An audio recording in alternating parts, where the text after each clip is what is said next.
Eldad Bek, bonjour, Boker Tov. Bonjour. Merci d'être avec nous ce matin. Je rappelle que vous êtes le correspondant d'Israël Hayom en Allemagne et en Europe, et vous êtes un expert, on peut le dire, de l'Allemagne et en particulier de la communauté juive allemande que vous avez vu se développer au cours, on va dire, des dernières années, des dernières décennies même. Et on peut dire que quelque part aujourd'hui, cette communauté juive allemande, elle est en crise, elle est traumatisée par ce qui s'est passé durant Yom Kippour. Absolument. Je dirais même que la crise s'est accentuée à Yom Kippour. L'attaque qui a failli prendre place sur la synagogue de la ville de Halle. Mais admettons que la crise dure depuis au moins 3 ans, depuis le commencement de la vague de l'immigration illégale et de l'arrivée des réfugiés du Proche-Orient. C'est-à-dire que nous sommes en ce moment dans une situation où chaque jour, presque chaque jour, il y a une attaque antisémite contre les Juifs d'Allemagne, quelque part en Allemagne, essentiellement dans les grandes villes, mais aussi à l'extérieur. Dans la première moitié de cette année, on a enregistré plus de 400 attaques et actes criminels antisémites. Et là, on parle uniquement de ceux qui ont été enregistrés. Oui. C'est-à-dire que normalement, il y a un écart extraordinaire entre le nombre d'attaques antisémites enregistrées et le nombre d'attaques antisémites réelles. Alors, ce qui est particulier, et dites-moi si c'est effectivement particulier en Europe, mais c'est que il y a à la fois, on peut dire que la communauté juive est entre le marteau et l'enclume, entre les islamistes, on va dire, d'un côté, et les néo-nazis de l'autre. Absolument. Et il faut aussi ajouter l'extrême gauche qui dissimule son antisémitisme par un anti-sionisme ou un anti-israélisme.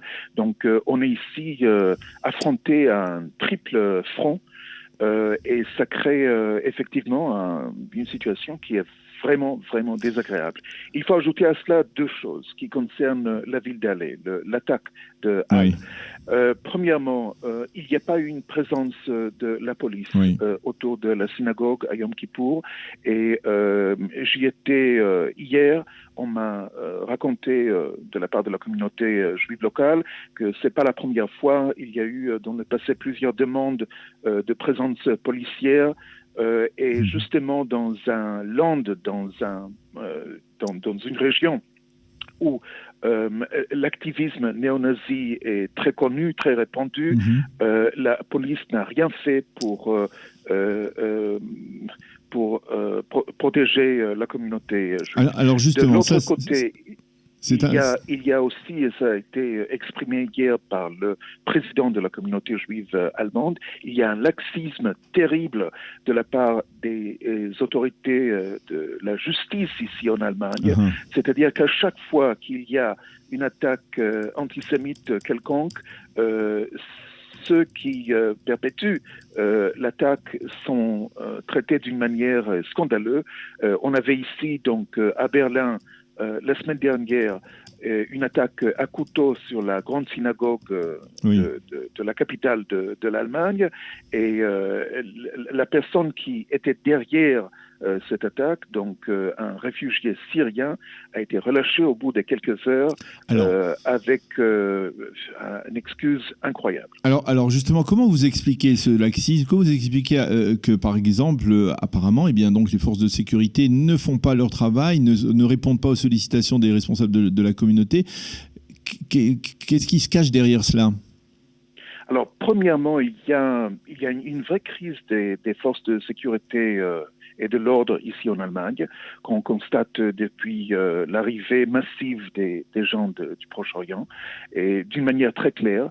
Mais je dirais même que la communauté juive ici en Allemagne est sacrifiée par la volonté des autorités allemandes de cacher le danger réel pour la société allemande et pour la société juive ici, qui est donc le danger islamiste et la violence qui émane des communautés d'immigrés arabes et musulmanes. Est-ce que les autorités allemandes jouent aussi sur le fait que parfois ce sont des islamistes, mais parfois ce sont des néo-nazis, et donc on ne sait pas exactement qui cibler exactement dans cette lutte contre l'antisémitisme? Je ne sais pas s'il y a un jeu, mais il y a une inefficacité qui est flagrante et qu'on ne peut plus dénier. Ils ne savent pas quoi faire. Ils ne savent pas quoi faire et c'est pas la première fois.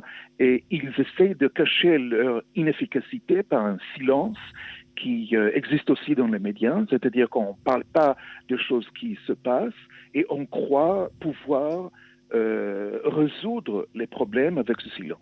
Alors, est-ce qu'il y a aussi une différence entre ce qui se passe par exemple en France, hein, où on voit que les autorités françaises, après les attentats, après l'hypercacher, après Toulouse, ont réagi de manière très ferme avec un déploiement de force devant les lieux, les sites de la communauté.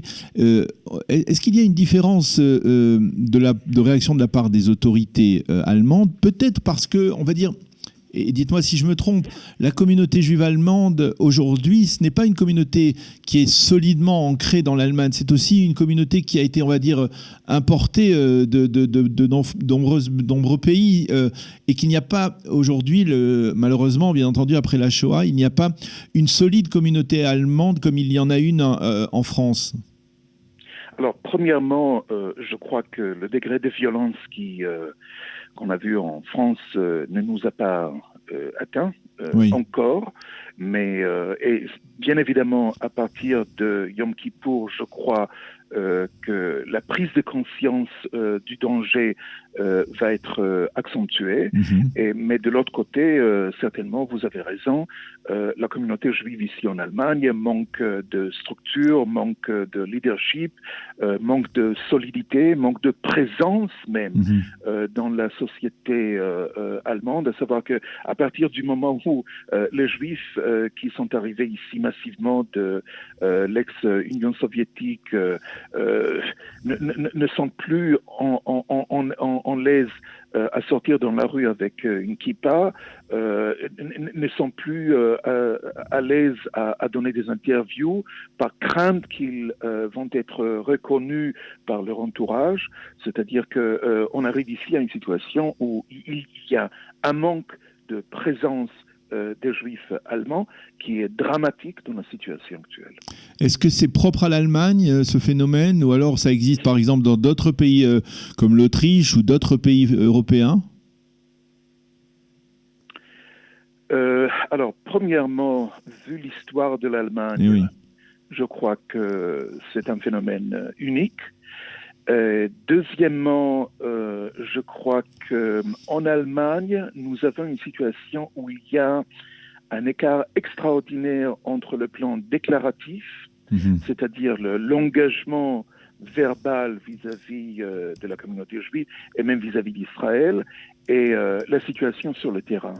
Et je dirais qu'aujourd'hui, en Autriche, je sens plus cet écart qui existait peut-être dans le passé, mais je pense qu'en Autriche, bien qu'en Autriche, on avait un gouvernement de droite et même, on dirait, avec une coalition de la droite populiste nationaliste, et ils faisaient beaucoup plus pour défendre la communauté juive que fait l'Allemagne aujourd'hui. Quel avenir pour cette communauté à votre avis aujourd'hui? Combien y a-t-il de juifs aujourd'hui? Il y en a environ 80 000 si je ne m'abuse, n'est-ce pas? Alors, officiellement, il y a plus de 100 000 membres enregistrés dans les différentes communautés, avec tous les autres, à savoir ceux qui ne sont pas juifs selon la halakha, les Israéliens qui ne sont pas membres de communautés, etc. Je parlerai éventuellement de 200 000. Ah, 200 000 Ah oui. Est-ce qu'il y a un avenir pour cette communauté? Je suis franchement très triste de le dire aujourd'hui. Je ne vois pas d'avenir pour les Juifs en Europe. En Europe même, pas seulement en Allemagne. tout à fait. Et à cause de cette résurgence de l'antisémitisme sous ses différentes formes? À cause du manque de prise de conscience, du fait que la violence à l'égard des Juifs n'est pas uniquement une violence contre les Juifs, c'est-à-dire qu'à partir du moment où les autorités en France, en Belgique, en Allemagne, en Grande-Bretagne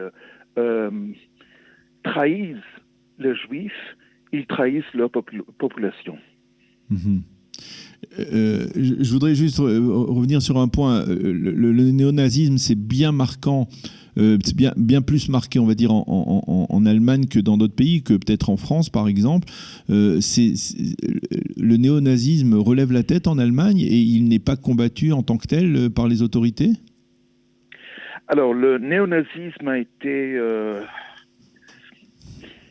pas très efficacement combattu, à savoir qu'il y a une dizaine d'années, on a découvert un mouvement de résistance néo-nazi qui était responsable de 10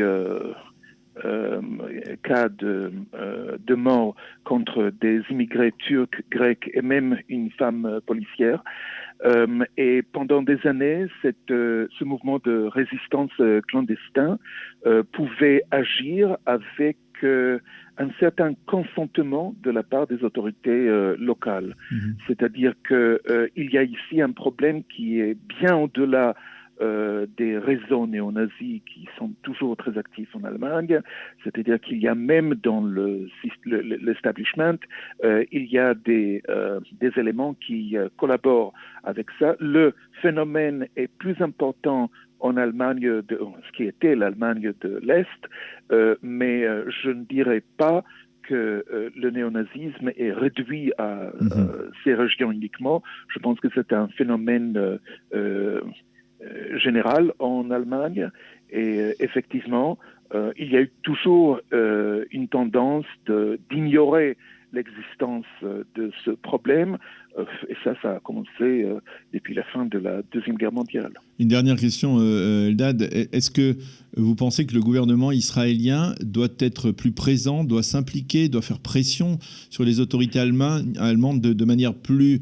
on va dire, plus ferme que dans d'autres pays, justement parce qu'il y a une relation tout à fait particulière entre l'Allemagne et Israël de par ce qui s'est passé pendant la Shoah?